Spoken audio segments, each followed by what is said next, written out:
What's up, everybody? Welcome back to the Team to Beat Miami Heat basketball channel. My name is Amir, and wanted to make a quick video in response to a video I made yesterday. I got a lot of comments regarding the package the Miami Heat can offer to acquire Damian Lillard. And before I get into the video, I just want to thank everybody who subscribed yesterday. My goal was to hit 100 subscribers, and I'm at 155 now. So I accomplished that goal with yesterday's video. So thank you for the support. Thank you for the comments. I really appreciate it. If you guys can continue to show support and subscribe to the channel, my goal is to now get to 200 this week. So thanks again for tuning in. Really appreciate it. So for today's video, it's going to be brief, but I just want to talk about what should the Miami Heat offer for Damian Lillard? Like, what's a realistic offer that the Heat should offer, and how much is too much? We all know that Joe Cronin wants the Heat to empty the clip, and they want to acquire basically all of our assets in order to trade Damian Lillard to the Heat. And Miami Heat, the front office right now is, again, being patient, understanding right now that we're most likely the only offer and the only realistic offer on the table. There have been no reports really out there stating that other teams have significant or better offers than the Miami Heat. And that could be for multiple reasons, but one, I would assume, would be that Damian Lillard and his agent have mentioned multiple times that he only wants to play for the Heat. So I think that is definitely deterring folks from putting together better offers than what the Heat have put out so far. And I understand from the Portland Trailblazers perspective that they are getting rid of one of their best players in franchise history, if not the best player, who came off, his best scoring season in his career at age 32. He averaged 32 points per game. So he has a lot left in the tank, even though he does have a giant contract that he signed, an extension that he signed. He's still a superstar and one of the best point guards in the NBA and one of the top 5 scorers in the NBA currently. So I have empathy for the Blazers. I mean, if this was a Miami Heat player that was leaving, kind of a la like LeBron James leaving the Heat prematurely, we would be pissed too, right? I mean, LeBron left from free agency, so it would have been nice if we could have acquired some assets for him. But I totally understand where they're coming from. I understand where Joe's coming from, but he's got to also be realistic and realize that the Heat cannot empty their clip because Dame has stood ground and said he wants to stay with Miami. If Dame comes out and says, okay, I might be open to playing for Boston or for the Clippers or Lakers or any arbitrary team, then Cronin has some ammunition saying, okay, well, he wants to go to other teams, so make the best offer. And so that hasn't happened yet. So I was impatient enough and under the camp of just hypothetically saying, let's unload the clip, let's trade everybody for Dame, as long as we have Jimmy, Bam, and Dame, that we could figure it out. The Miami Heat will get some free agents to sign. We have some standard contracts that we just signed with Orlando Robinson and Hayward Highsmith, so we have some homegrown guys that could fill out the roster. And my impatience basically was saying, just do it. Just do whatever you can to sign Dame. Superstars, help win championships, right? It's a star-driven league. So that's how I was thinking, which is kind of irrational. I don't think the Miami Heat should trade every asset because, like folks mentioned in the comment section in my last video, that if we do trade everything, then we're stuck with only 3 great players. And we're not going to be able to round out the roster. The free agency pool right now is skim. There's not too many players that the Heat could acquire. I mean, we could theoretically get a Christian Wood if he's willing to do a 1-year vet minimum deal as a prove-it kind of deal so you can get a bigger contract. But even outside of that, we're still going to be losing our identity, like our defensive identity, by including players like Caleb Martin or Hayward Highsmith, who we just signed, along with both of our first-round picks in the past 2 years, so Jovic and Jaquez. along with Hero and Duncan Robinson, and then obviously losing Strus and Vincent to free agency, that's going to spread the Miami Heat way too thin. We're going to lose all our shooters. We're going to lose our wing players that are really good defenders. And we're going to have to go in the free agency bargain bin to see what we can stitch together. So, yeah, I don't think the Miami Heat should include Caleb Martin in any of these conversations. He would be a key component for the Miami Heat if we do acquire Damian Lillard. Dame has mentioned that he wants to play with Caleb. But yeah, he would be a very important role player for this Miami Heat, whether he starts or comes off the bench. So I think a sticking point would be not trading Caleb Martin and not trading both Jovic and Jaquez. I would say pick one or the other. If we keep Caleb Martin, I would say then I'm okay with trading Jaime over Nikola Jovic.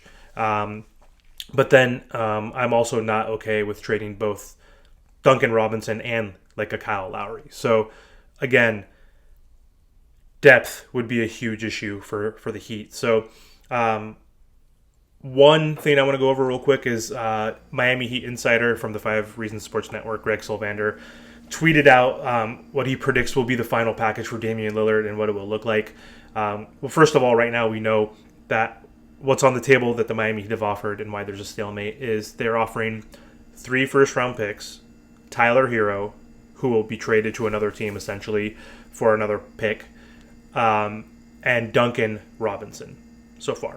So, as I mentioned before, they're playing chicken right now. Cronin wants the Heat to empty the bag and include, again, ideally, Jaquez, Jovic, Caleb Martin, Duncan Robinson, and all those picks is what I assume would get it done.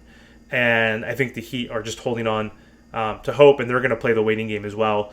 And I'm assuming that they're going to include Jovic or Jaquez as the next piece. And if that doesn't get it done, then we have to consider, is this trade going to be worth it? So that's what the current offer is. Sylvander basically said something similar, that in order to get this done, he predicts the Heat would have to trade Tyler Hero, Duncan Robinson, Nikola Jovic, 4 first-round picks, and 3 first-round pick swaps, which seems like a ton, but that realistically is what Joe Cronin is ideally looking for. And that's a ton of first-round picks. I know 3 of them are some swaps that the Heat would be able to unlock, but I don't know. Is Damian Lillard at age 33 worth 7 first-round picks? And Nikola Jovic. Tyler Hero, obviously that's evident. He's going to need to go in order to unlock another actual first-round pick. But, I mean, Dame, he has a couple of good years left, I'm assuming. Same with Jimmy Butler. They're both relatively the same age. The window is closing. It's only a 2-year window, I would say. And usually players break down and start declining after age 35. And Jimmy's at 34. Dame's at 33. And the contract for Dame, 2 years, the last 2 years, he's going to be making an average of $60 million per. So at age 35, 36. So we realistically have 2 solid years left. And so by trading too many assets, the Heat are not going to have the depth to win a championship, in my opinion. And so we need to make sure we keep some role players. And just thinking historically, role players are the reason why teams win championships. Obviously, they have to have superstar talent. And in the 90s and most of the 2000s, it was a 2-star league. We started to see some super teams and big threes the past decade or so. But still, even traditionally with both types of teams, you still needed good assets. Like with the Miami Heat's big three, we did empty the clip basically in terms of our salary cap where we signed those 3. And we didn't have any money left to sign any players, so we had to have folks come in for the vet minimum. But still, players like Ray Allen, who took less specifically to join the Miami Heat for another opportunity to win, and probably did it in spite of the Celtics and Paul Pierce and KG. He took a pay cut to play, but he was a huge, obviously, role player for the Miami Heat, who helped us win a championship against the Spurs, obviously hitting that amazing shot in Game 6. Players like, even if we go back to the 90s Bulls, Dennis Rodman, Tony Kukoc, Steve Kerr were types of players that were huge role players that helped the Bulls win specific games in each series. Going back to the Lakers, who've had probably the best role players ever, like a Michael Cooper, if we go back even further. But in the late 90s, early 2000s, two names pop up. Derek Fisher as the Lakers point guard, and big shot Bob Robert Horry. You need depth, you need role players in order to succeed. And most recently, look at Kentavious Caldwell-Pope on the Lakers when they beat the Heat in 2020, as well as last year when he was on the Nuggets, and then Bruce Brown, of course, and Aaron Gordon were great role players that helped the stars, Nikola Jokic and Jamal Murray win their first championship. So I don't think the Heat should empty their clip. Ideally, what I would be okay with would be, again, the 3 first-round picks, Tyler Hero, which is the 4th first-round pick.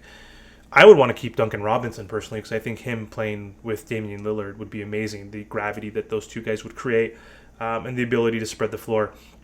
But I'm okay still getting off of his contract if we need to. But so including Duncan, and then I think what Greg Sylvander said, maybe not giving up so many picks, knocking off a few of those, but giving up a Jovic or a Jaquez and keeping Caleb Martin. I think I would be okay with that. And I think that the Heat would have enough if we were able to keep Caleb and keep, again, one of Jaquez or Jovic, and then all the players we just signed. Josh Richardson messed up in the last video and said Jason Richardson, thinking of the Warriors, J. Rich. And then, Thomas Bryant, getting Orlando Robinson in the mix, Highsmith, and then maybe getting like a Christian Wood. A dream would be like a Kelly Oubre Jr. if he would sign, but I don't think he's going to sign such a cheap contract. But anyway, let me know what you guys think. What do you think is too much for Damian Lillard? What are you guys willing to trade? And what do you think is a realistic offer? And when do you think this deal will be done? So I'm hoping it's in the works. I'm hoping that within the next few weeks we can get Damian Lillard on the Heat, but not give up too much. So thanks again for watching the video. Take care, guys.